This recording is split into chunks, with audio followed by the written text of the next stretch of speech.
The truth is at true north. If you miss it, you're lost.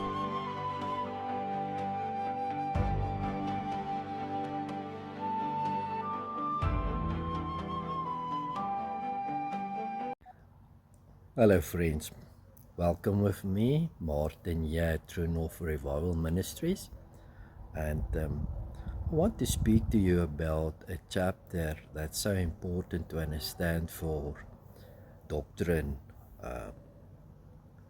for truth as well, And it's First John 5. Now, we need to know and understand that the prophet John wrote all of the John that we have in the Bible, the First John, and then the three letters, First John, Second John, Third John, and Revelation to us. And in all of them, he wants us to focus on Jesus Christ as the Son of God, where the other Matthew, Mark, and Luke was mostly focused on Jesus, the Son of Man, the servant of man. His John, his heart is for us to understand how important it is. So it's his heart, his beliefs and stuff. And First John 5, when we read that, we need to understand that in context of everything that was already being said. Now, first of all, I want to say a scripture or read a scripture in Deuteronomy 19, verse 15, what God told Moses. All right, he says here, one witness shall not rise up against a man for any iniquity or for any sin. In any sin that he sinneth, at the mouth of two witnesses or at the mouth of three witnesses shall a matter be established. So this is what Moses wrote. It is the heart of God. We see it's Old Testament. I always say, be careful when we read Old Testament, not thinking it's Old Covenant always. Everything in the Old Testament is not Old Covenant. This is a spiritual law that God gave. And we can see it by Matthew 18, verse 16. When Matthew writes this, and Jesus is speaking, he says in Matthew 18, verse 16, that in the mouth of two or three witnesses, every word may be established. Then we have Paul saying the same thing. He says in 2 Corinthians 13, verses 1, in the mouth of two or three witnesses shall every word be established. So it's important not to have one witness against you or testifying about a thing. Two or three, all right. 1 Timothy 5, verses 19. Against an elder receive not accusation, but before two or three witnesses. All right, so two or three must say the same thing. Be careful, and they must speak the same thing. All right, witness the same thing. One witness, but three different persons. Hebrews 10, verse 28. He that despised Moses' law died without the mercy under two or three witnesses. All right, so we can see that the New Testament is now full of that. And now John is coming and he's speaking very important thing that we need to understand about when we talk about doctrine, we talk about teaching.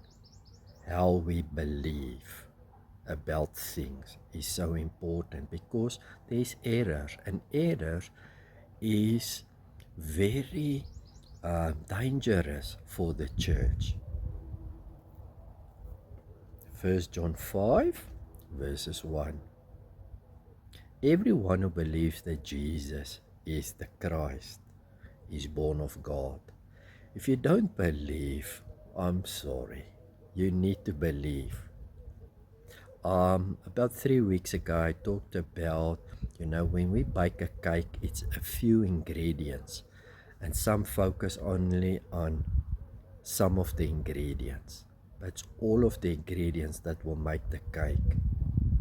There is important ingredients and lesser, but all is needed to bake this cake. Everyone who believes that Jesus is the Christ is born of God.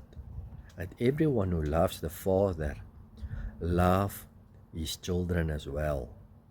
All right, you cannot say that you love God, but you don't love the children of God. You need to love the church.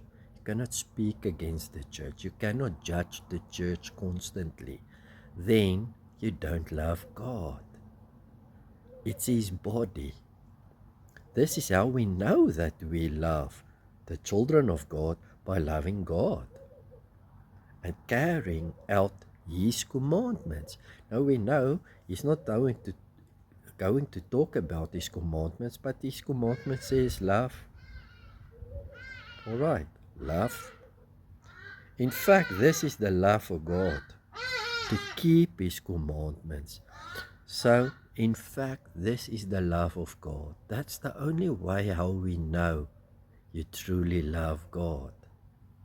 All right, so many will rise and say they are born from God. But if you are born from God, you would love God. If you say you love God, you are also going to love his church. If you don't love his church, you don't love God. If you say you love God, but you don't keep his commandments, you don't love God. Do you hear? The one is showing the other one, it's witnessing.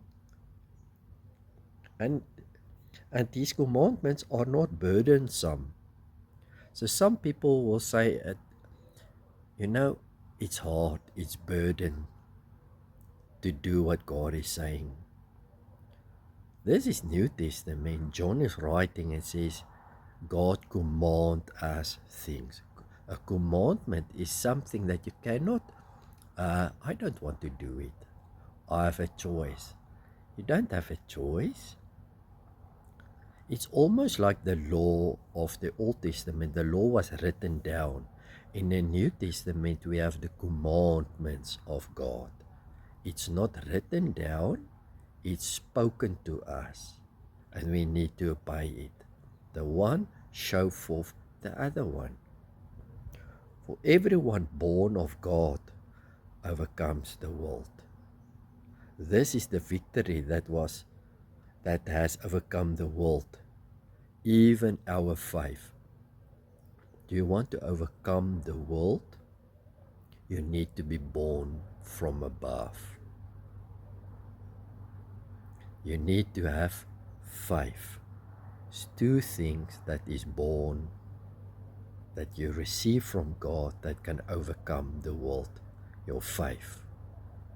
Your faith is so important. You need to be born from above. Not only coming to repentance, but you need to be born from above. It's a spirit. Born is a spiritual thing that needs to be happened. Who is it who overcomes the world? Only the one who believes that Jesus is the Son of God. So yeah, he's making the belief and the born from above, he connected equally as he who believes Jesus is the Son of God. So since all these letters, we can see this is important. Jesus is the Son of God. You need to believe it. When you believe it and your faith, then you are born from above.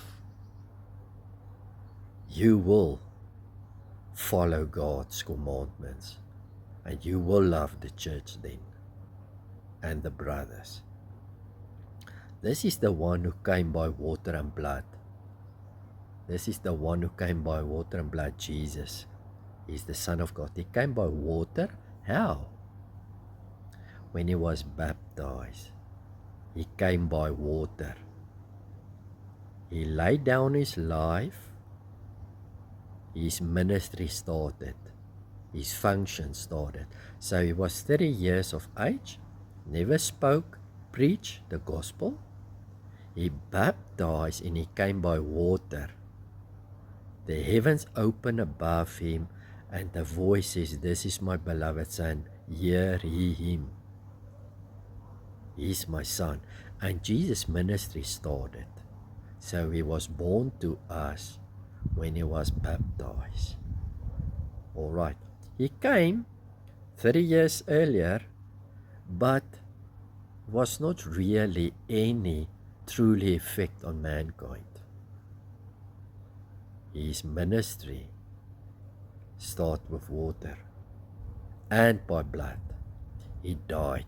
When he gave his life, I always say, the Bible is about the comings of the Lord, and there's many comings of Jesus Christ to us.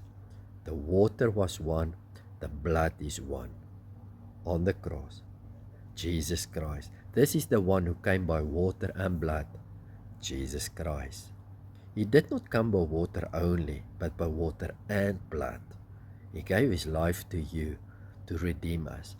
So for the first 3 years, his ministry was only him as person through water, speaking the words, and people got cleaned and accepted him and followed him.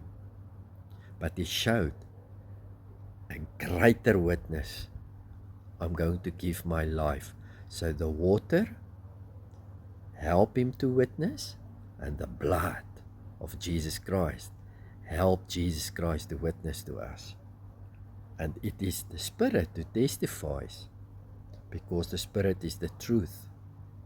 For there are 3 that testify, the Spirit, the water, and the blood. And the 3 are in agreement. They speak the same thing.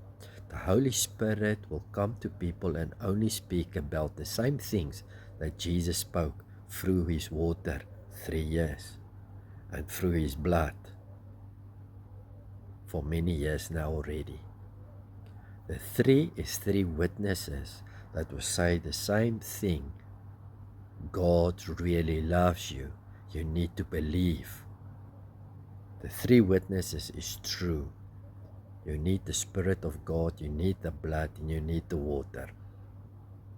All right. Jesus used the 3 witnesses, and you need to accept the 3 witnesses that testify about him. We accept human testimony, but God's testimony is greater, because it is a testimony of God. So when I testify, I went through, I speak of, testify. It's good. But when God testifies, it's great, and it's according to 3 witnesses. He did that. Water, blood, and Spirit. So it says, we accept human testimony, but God's testimony is greater, because it's the testimony of God, which he has given about the Son. Whoever believes in the Son of God accepts this testimony. Whoever does not believe God has made him out to be a liar. It's very important. You can see it's very important for John that you need to believe in the Son, not in the Father, but in the Son. Because the 3, water, blood, Spirit, speaks of the Son, and they testify on earth. Don't make God out to be a liar, because they have not believed the testimony of God given about his Son. And this is the testimony of God, has given us eternal life, and this life is his Son. Whoever has the Son has life. Whoever does not have the Son of God does not have life.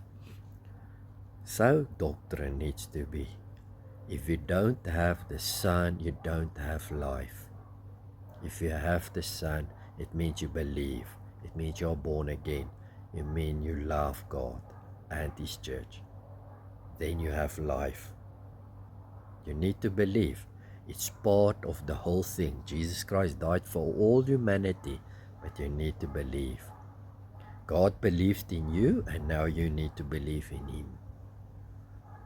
I write these things to you who believe in the name of the Son of God. You hear the Son of God, so that you may know that you have eternal life. So eternal life is something you receive because you believe. You got it already. This is the confidence that we are approaching God, that if we ask anything according to His will, He hears us. Because you believe and you are a child of God. We have a confidence now. There's no separation. You are one with God. And if we know that He hears us, whatever we ask, we know that we have what we ask of Him. Because He's your Father. You love Him. Why would He say no to you? You are born from above, it overcomes. You have faith. You believe in Jesus the Son. You don't make God out to be a liar, and you love everyone. How can God ever say no? If you see any brother or sister, now listen, here is a brother, so it's part of the church. It's not now a sinner. Commit a sin that does not lead to death. So, sin, people that can sin that doesn't lead to death. You should pray and God will give them life. But this brother has already eternal life. Alright? Because he believed Jesus Christ. But here it says, if he sin, God will give him life. So there's something more than only eternal life that you receive from God. And I believe this life is a life, an everlasting life, a fullness of life for us here on earth. That's why we get Christians. You cannot see any life surround them, amongst them. Everything is working against them. But they are children of God. But because of sin, there is no life. They have eternal life, but there is no life. But it says, if you see any brother or sister commit a sin that does not lead to death, so there is a level of sin as well. There is sin that is leading to death, and there is sin not leading to death. You should pray, and God will give them life. I refer to those whose sin does not lead to death. There is a sin that leads to death. Yeah. I'm not saying that you should pray about that. So, I don't say now, don't pray for the guy that does the sin that is leading to death. You can pray for him as well. But there's no life. Why would he say that? The first one is a brother that's sinning and it needs now life. He's got eternal life, but it needs life. There is levels of sin. Now here's a guy that has sinned, but the reward is death. You can pray for him as well, but I don't say don't pray for them. But it will not help. Why will he say that? It will not help. Let's see. All wrongdoing or unrighteousness is sin, and there is sin that does not lead to death. There is sin that leads to death. There is sin that don't lead to death. We know that anyone born of God, you see, he focused now again on the born of God, believes the Son, all right, have faith. love God. We know that the one born of God does not continue to sin. Or in the other translation says, we know that anyone born of God do not sin. So it's not that you cannot sin. It means you do not want to sin. You keep yourself from sinning. But you can't sin. Why? We know that anyone born of God, who loves God, does not continue to sin. The one who was born of God keeps them safe. Keeps them safe. The one who is born of God keeps them safe. You keep yourself safe because you love God. I believe in Jesus. I don't want to sin, but I can sin as a brother or a sister. Pray for me so that I can have life now. But there is people that sinning that leads to death. You could pray for them as well. I don't talk about them now. But who is that people? Why doesn't that help? Because their sin leads to death. Because I'm going to read. We know that anyone born of God does not continue to sin. The one who was born of God keeps himself safe, and the evil one cannot harm them. You need to keep yourself safe. So, I know, Paul would come, and I believe it's in Romans, where he would talk and say, you are in the hands of God. And that's a big difference.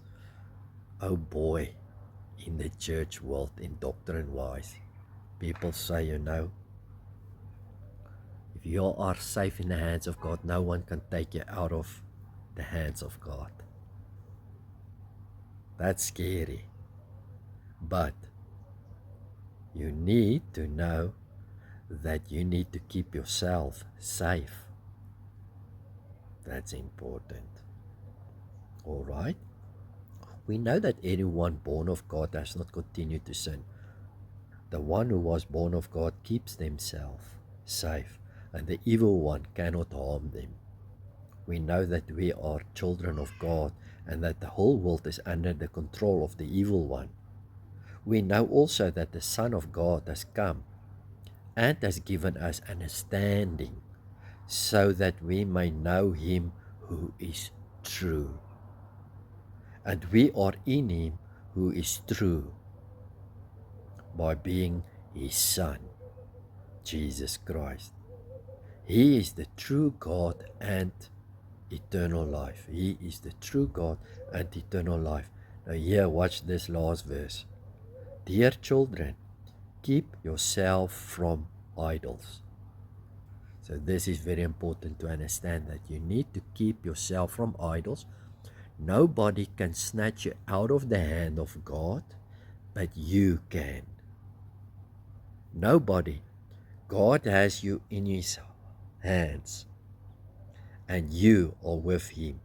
You love him, you obey him, you love the church. You do the commandments. Nobody can snatch you.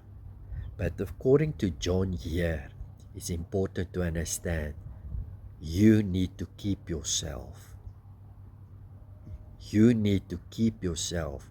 And then it ends off, your dear children, keep yourself from idols. Idol is other gods. You love God. You honor God. You love his church. You do the commandments. Jesus loves you. He loves you dearly. He wants you to have life. You are sinning, your brothers can pray for you to give you life again. But if you don't believe, don't have faith, are not born above, all right, then you are in a place where your sin leads to death, because you deny God and what he stands for. And that's why no one can help you, not even my prayer. So I don't say pray for them. Don't pray for them. But it's not going to help because their sin is leading to death. They deny the Son. They don't have faith. They don't have love for God nor for His church. That sin leads to death. But if you belong to God, you really love God. And there is brothers that's sinning and sisters. Pray for them. God can restore them back to life again so that they can have life in them and be the church as they're supposed to be the church. So many times the question is there, what do you believe about eternal security? Are you secure when you believe? In a sense, God says, yeah, if you love God, if you believe first the Son of God, you are born from above. Your sin is different level than other sin. Because you have faith, you believe in the Son of God, you have eternal life. I can miss the mark. All wrongdoings, he says, is sin. But people pray for me and I can get clean, get life again. He says that. All right. If you are not born from above, I have faith, believe Jesus, Son of God, you make out God to be a liar. Your sin is because you unbelief in the one God sends.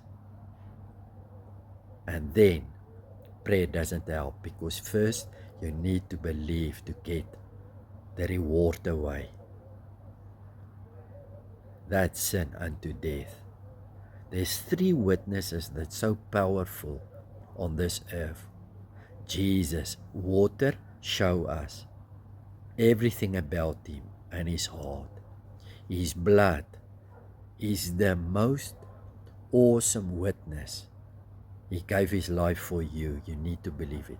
And the Spirit testify, 3 witnesses on earth. There's also 3 witnesses in heaven. I think I skipped that a little bit. We say there's 3 witnesses in heaven. The Father, then he says the Word. Not Jesus, but the Word, and then he says the Spirit. And they agree and are in one. So they also speak because Moses and Paul and all the New Testament scriptures that we read says God cannot cleanse. He will not have something against you because of one witness. But now Jesus, water, and the gospel that he spoke of is against you. His blood, witness, is against your sin, but testify of his goodness and righteousness as well. So his ministry show his love, but also his judgment. His blood show his love, but also his judgment. And the Spirit of God also show his love, because he is giving his Spirit unto us, and his judgment. All right, so that we can be free. But in heaven there's Father, the Word. Nobody can have redemption in the heavens. The blood and the water only speaks of the earth witness. In heaven there's only the Father, the Word that is spoken, who is Jesus before he became flesh, and the Spirit, and they are one. They will speak everything the same thing. Now we become the witness. We are born from God. That is the witness. We have faith. That is our witness. All right? And we believe in the Son of God. That is our witness. These 3 testify about us, that we are one with God and we have eternal life. But we can miss it. It ain't off.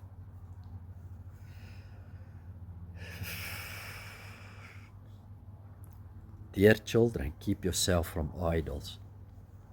Why would he say this to the church. An idol is other gods. In Israel time, Israel belonged to God.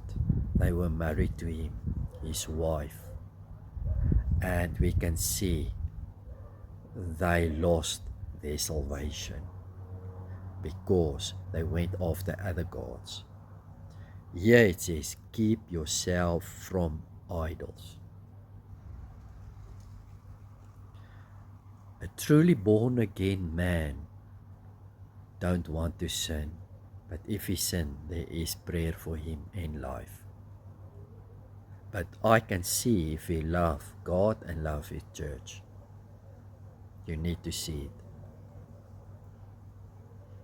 Keep yourself away, because you don't know when you go after other gods, idols, that may be your sin that leads to death can take hold of you. Alright, you never know. So sin, we sin, miss the mark, but it's not unto death. And God's gracious. But there's sin that leads unto death. And he's mentioning this last thing, keep yourself from idols, because I believe that there is Christians that can leave grace, going after the law. They fall from grace, as Paul is saying, and walking out of the hand of God himself. No one can take you out of the hand of God, but you must keep yourself in God. Believe God. Pray for me.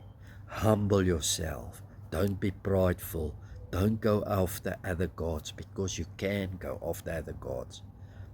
And maybe your eternal life is not so secure then, because in this scripture it talks about sin that leads to death and sin that doesn't lead to death.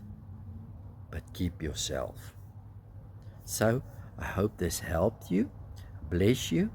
In Jesus' mighty name, amen.